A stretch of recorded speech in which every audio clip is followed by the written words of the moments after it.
धुळे महानगरपालिकेमध्ये धर्मपत्नीला नगरपालिकेमध्ये निवडणुकीत उभं करण्यात नसल्याचं भाजप आमदार अनुप अग्रवाल यांनी जाहीर केले।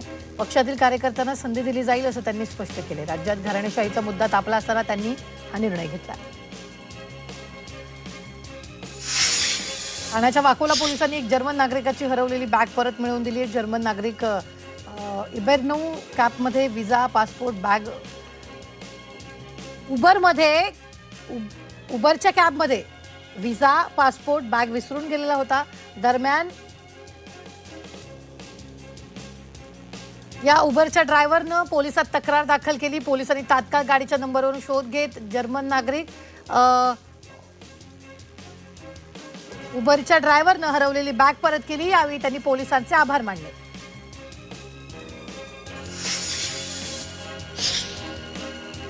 मुंबई अग्निशमन दलाच्या अग्निसुरक्षा जनजागृती वाहनाची अतिरिक्त मनपा आयुक्त डॉक्टर अश्विनी जोशींनी पाहणी केली आहे। मुंबई महानगरातील दाटीवाटीच्या वस्ती तसंच इतर सार्वजनिक ठिकाणी प्रत्यक्ष भेट देऊन नागरिकांना अग्निप्रतिबंधक उपाययोजनांची माहिती देण्याच्या उद्देशानं मुंबई महानगरपालिकेतर्फे हे अग्निसुरक्षा जनजागृती वाहन विकसित करण्यात आले। सांगलीतील जिल्हा सत्र न्यायालयात स्वर्गीय पतंगराव कदम आणि निवृत्त सरन्यायाधीश भूषण गवई यांची तैलचित्र लावण्यात आली। यावेळी कोल्हापूर खंडपीठाच्या न्यायमूर्तींच्या हस्ते या तैलचित्राचं अनावरण करण्यात आलं। भारतीय लष्कराचं अपाचे अटॅक हेलिकॉप्टर भारतात दाखल झाले। पुढील काही दिवसातच तपासणी आणि इतर औपचारिकता पूर्ण झाल्यानंतर ते जोधपूरमध्ये तैनात केलं जाईल। जगातील सर्वात श्रीमंत व्यक्ती इलॉनची एकूण संपत्ती $600 अब्ज पुढे गेली। हा टप्पा गाठणारं मस्क हे जगातले पहिले व्यक्ती ठरले। पेक्सच्या $800 अब्ज मूल्यांकनानंतर एका दिवसात मस्क यांच्या संपत्तीत 15 लाख कोटी रुपयांची वाढ झाली। माजी आमदार जिशान सिद्दीकी यांनी वाढीव सुरक्षा देण्याची मागणी केलेली आहे। ऑगस्टपासून त्यांना खंडणीसाठी धमकीचे फोन येत असल्यानं वाढीव सुरक्षेची मागणी केली आहे। याबाबत पुढील 10 दिवसात निर्णय घ्या असे आदेश उच्च न्यायालयाने राज्य सरकारला दिले। नाशिकमध्ये साधू महंतांनी धुरंधर चित्रपट पाहण्यासाठी चित्रपटगृहात गर्दी केली। उज्जैन काशी विश्वनाथासह नाशिकमधील साधू महंतांनी एका सिनेमागृहात गर्दी केली होती। यावेळी त्यांनी भारत माता की जय श्रीराम अशी घोषणाबाजी केली आहे। नंदुरबारच्या तोरणमाळ परिसरात 28 विद्यार्थ्यांना क्रुझर गाडीत कोंबून आश्रमशाळेत नेलं जात होतं। या गाडीवर प्रादेशिक परिवहन विभागानं कारवाई करत गाडी जप्त केली तर विद्यार्थ्यांना सुरक्षितपणे त्यांच्या आश्रमशाळेत सोडण्याची व्यवस्था केली। भारतीय महिला क्रिकेट संघातील खेळाडूंना टाटा मोटर्सनं गिफ्ट दिले। टाटा मोटर्सची नवीन लॉन्च झालेली सिएरा SUV कार महिला खेळाडूंना गिफ्ट केली आहे। भारतीय महिला क्रिकेट संघानं ICC महिला वर्ल्ड कप 2025वर नाव कोरलं।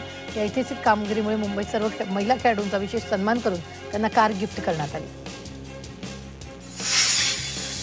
मुंबई शहर आणि उपनगरातील म्हाडाच्या 20 एकरापेक्षा अधिक क्षेत्रफळावरील म्हाडा इमारतींचा समूह पुनर्विकास करण्याचा निर्णय राज्य सरकारनं घेतला। 20 एकर आणि त्यापेक्षा अधिकच्या क्षेत्रफळावरील प्रकल्पांचा म्हाडा एकत्रित समूह पुनर्विकास केला जाणार आहे। ATM UPIद्वारे 75% EPF काढता येणार आहे। कर्मचारी भविष्य निर्वाह निधी संघटना लवकरच अशी सुविधा सुरू करणार आहे। यासाठी कर्मचाऱ्यांची EPF खाती UPIशी जोडण्याचं कामही सुरू आहे। केंद्रीय कामगार मंत्री मनसुख मांडवीय यांनी ही माहिती दिली।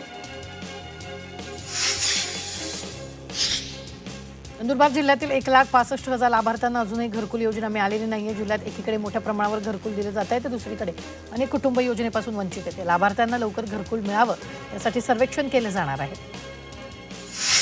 अकोला जिल्ह्यातील अकोट ते हिवरखेड या रस्त्याचं काम अत्यंत निकृष्ट दर्जाचं होत असल्याचा आरोप ग्रामस्थांनी केला।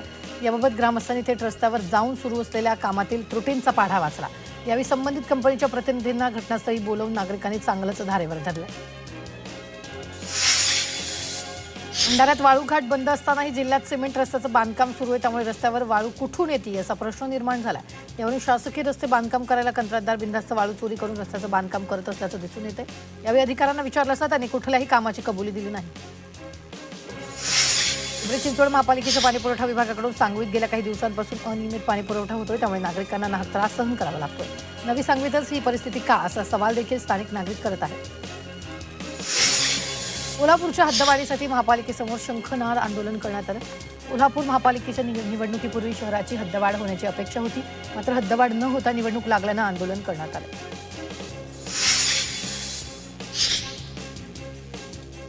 संभाजीनगरमधील डॉक्टर बाबासाहेब आंबेडकर मराठवाडा विद्यापीठाच्या पदवी आणि पदव्युत्तर प्रमाणपत्रावरील दंड आणि विलंब शुल्क माफ करण्याच्या निर्णयाचा फायदा विद्यार्थी घेत आहेत। आता पदवी घेण्यासाठी विद्यापीठात दररोज 80 ते 90 अर्ज येत आहेत. पुण्याच्या खेड तालुक्यातील खासगी शिकवणी वर्गाची शिक्षण विभागाकडून सखोल तपासणी सुरू. या कारवाईला शिक्षण विभागाच्या विद्यार्थी सुरक्षेच्या GRचा आधार घेतला जाणार आहे. राजगुरुनगरमध्ये खासगी क्लासमध्ये विद्यार्थ्याचा गळा चिरून खून केल्यानंतर शिक्षण विभाग अलर्ट मोडवर आले. येवला राज्यस्तरीय क्रिकेट स्पर्धांना सुरुवात झाली. येवला तालुका क्रिकेट असोसिएशनच्या वतीनं सेनापती तात्या टोपे चषक नावानं स्पर्धा खेळवली जाते. राज्याच्या विविध जिल्ह्यातील 20 ते 30 स्पर्धेसाठी दाखल झाले. तसंच विजेत्या संघाला रोख पारितोषिक आणि ट्रॉफी दिली जाणार आहे. भारतीय महिला संघाची उपकर्णधार आणि स्टार सलामीवीर स्मृती मानधनानं महिला विभागातून ICC एकदिवसीय रँकिंगमध्ये अव्वल क्रमांकावर झेप घेतली. स्मृतीनं दक्षिण आफ्रिकेची कर्णधार लॉरावर मात करत अव्वल स्थान गाठलं.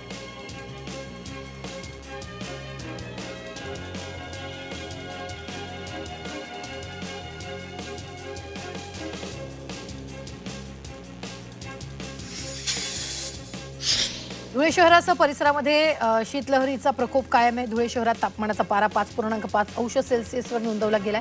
जिल्ह्याचा तापमानाचा पारा घसरत असल्यानं जनजीवन विस्कळीत झाले.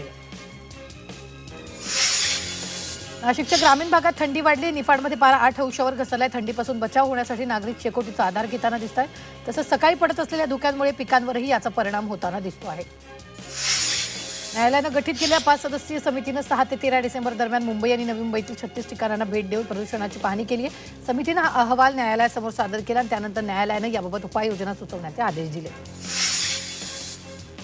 नागपूरच्या कळमेश्वर तालुक्यात विहिरीत पडलेल्या बिबट्याला रेस्क्यू करण्यात आले. 1 वर्षाचा बिबट विहिरीत पडला होता. त्यामुळे वन विभागाच्या अथक प्रयत्नानंतर सुखरूप बाहेर काढण्यात आले.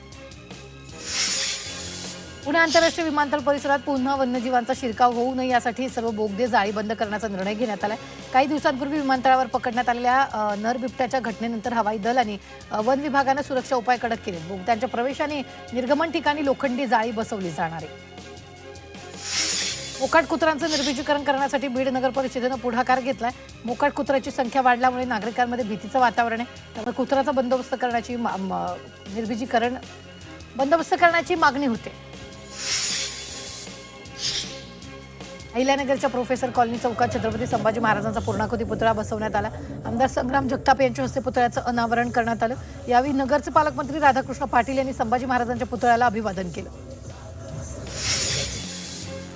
सोलापूर जिल्ह्यात दक्षिण सोलापूर तालुक्यात श्री रेणुका यल्लमा देवीच्या यात्रेला उत्साहात सुरुवात झाली. यात्रेनिमित्त 2 दिवस विविध धार्मिक कार्यक्रमांचं आयोजन करण्यात आलं. देवीच्या दर्शनासाठी मोठ्या संख्येनं भाविक दाखल झाले. कुंभमेळ्याच्या पार्श्वभूमीवर नाशिकमध्ये कौशल्य विकास विभागानं अल्पकालीन प्रमाणपत्र अभ्यासक्रम शिकवण्याचा निर्णय घेतलाय. त्यानुसार नाशिकच्या ITI मध्ये पूजा विधी आणि पुरोहित संदर्भात प्रशिक्षणासाठी IIT मध्ये 21 दिवसीय कार्यशाळेचं आयोजन करण्यात आलंय. साताराच्या पुसेगावात सेवागिरी यात्रेनिमित्त बैलगाडा शर्यतीचं आयोजन करण्यात आलं. यात 1100 बैलगाडा स्पर्धकांनी सहभाग घेतला. यावेळी पुसेगावसह आलेल्या बैलगाडा शर्यतप्रेमींनी या शर्यतीचा थरार अनुभवला. नाशिकच्या चांदवडमध्ये साळसाना गावात अज्ञातानं मक्याच्या चाऱ्याला आग लावली. काही दिवसांपूर्वी या गावात चोरून लपून दारू विक्री होत असल्याची फिर्याद महेश ठाकरेंनी पोलिसात दिली होती. त्यानंतर गावातील गुंडांनी त्यांच्या शेतातील जवळपास 8 ते 9 क्विंटल साठवलेल्या मक्याच्या चाऱ्याला आग लावली. मुंबईच्या मानकुत परिसरात एका चाळीत गॅस सिलेंडरचा स्फोट झाला. स्फोटामुळे छताचा काही भाग कोसळून 2 जण जखमी झाले. स्थानिकांनी तातडीनं जखमींना उपचारासाठी सायन रुग्णालयात दाखल केले. संभाजीनगर शहर पोलीस दलातील 10 चालक शिपायांच्या सेवा समाप्तीचे आदेश पोलीस आयुक्त प्रवीण पवार यांनी दिले. 2029च्या पोलीस भरती प्रक्रियेत एकापेक्षा जास्त ठिकाणी अर्ज करून नियमांचं उल्लंघन मोडल्याप्रकरणी ही कारवाई करण्यात आली. नाशिक जिल्ह्यातील मालेगाव मर्चंट कोऑपरेटिव्ह बँकेला नाशिक जिल्हा उपनिबंधक सहकारी संस्थेनं एका प्रकरणात दंड ठोठावला. एका प्रकरणात माहिती सादर करण्यात कसूर केला म्हणून आदेशापासून तर अर्जदाराला माहिती देण्यापर्यंत 100 रुपये रोज बँकेत जमा करावे असे आदेश देण्यात आले. अकोला बस स्थानकावर चोरीचा प्रयत्न. खदान पोलिसांच्या सतर्कतेमुळे वेळेत उधळून लावण्यात आलेला. बस स्थानकावर अज्ञात व्यक्तीनं अमिता यांच्या बॅगमधील पर्स चोरली. या घटनेची माहिती मिळताच संबंधित एसटी बस खदान पोलीस ठाण्यासमोर थांबवून झाडाझडती घेण्यात आली. भंडाऱ्यात अवैध गौण खनिज उत्खनन आणि वाहतुकीवर लाखनी तहसील कार्यालयानं कारवाईचा बडगा उचलला. 13 ऑक्टोबर ते 16 डिसेंबर या कालावधीत 15 वाहनांवर कारवाई केली. तसंच या कारवाईत तब्बल 18 लाखांहून अधिकचा दंड वसूल केला. या पथकानं 2 महिन्यात 14 ट्रॅक्टर आणि 1 टिप्पर जप्त केलं. वाशिम जिल्ह्यात स्फोटक साहित्याच्या प्रकरणात 1,77,000चा डेटोनेटरचा साठा जप्त करण्यात आलाय. विहीर फोडण्यासाठी वापरण्यात येणारं हे डेटोनेटर 3 महिन्यांपूर्वी चोरीला गेलं. सावरगाव जिरे शेतशिवारात छापा टाकून हा साठा जप्त करण्यात आला. वाघरमध्ये पंचायत समिती बांधकाम विभागाचा उपअभियंता संजय सळमाखेला लाचलुचपत खात्यानं ताब्यात घेतले. मुलाच्या ॲडमिशनचे पैसे भरायचे सांगून उपअभियंत्यानं ठेकेदाराकडून आगाऊ पैशाची मागणी केली. यावेळी 7,000ची लाच घेताना उपअभियंत्याला पकडण्यात आले.